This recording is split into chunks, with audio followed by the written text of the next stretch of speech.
तुम्ही आम्ही सगळे शेतकरी माणसं आहेत. गाय दूध द्यायला लागली की तिची धार कधी काढायची असते? गावाला गेले सप्ताह झाल्यावर पुन्हा लगेच जमतंय काढायला की दररोज काढावं लागते? दररोज काढावं लागते. नाही काढली तर काय होत आहे? त्याचा परिणाम भोगावा लागतो.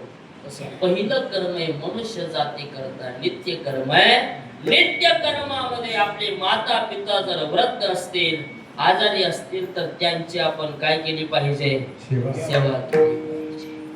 म्हणून तर महाराज म्हणतात पितृवचन सेवापती, आई वडिलांच्या सेवेत खूप ताकद आहे. आणि म्हणून या सोळंके परिवाराने आपल्या आई हयात होत्या तोपर्यंत त्यांची काय केली? सेवा केली, मनोभावे सेवा केली. आणि मातोश्रींना मरण सुद्धा अगदी उत्तम आणि तसंच झालं. कसं? ज्ञानोपारायण ज्ञानेश्वरीमध्ये त्याचं गोड वर्णन करतात. बघा बघा जरा ऐका, समजलं तर लक्षात ठेवा. माणसाला मरण आलं तर चांगलं यावं, नाही तर माणसानं मरायच्या भानगडीत पडू अजिबात पडू. आलं तर मरण चांगलं चांगलं यावं. कसं यावं? मरण आलं हे सुद्धा माणसाला कळालं नाही. आमच्या तुकाराम महाराज म्हणले अहो मरण हे तर आम्ही आमच्या डोळ्यानं बघितलंय.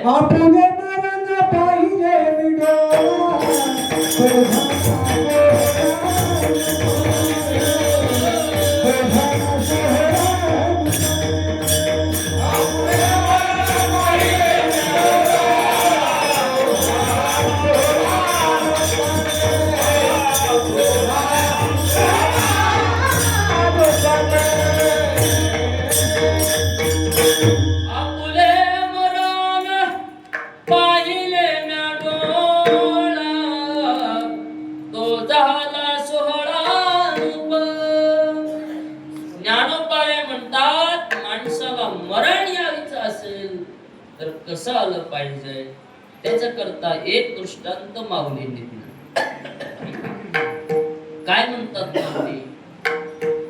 या लावलेला जो दिवा आहे, दिवा लावलेला दिवा विजायला किती वेळ लागतो?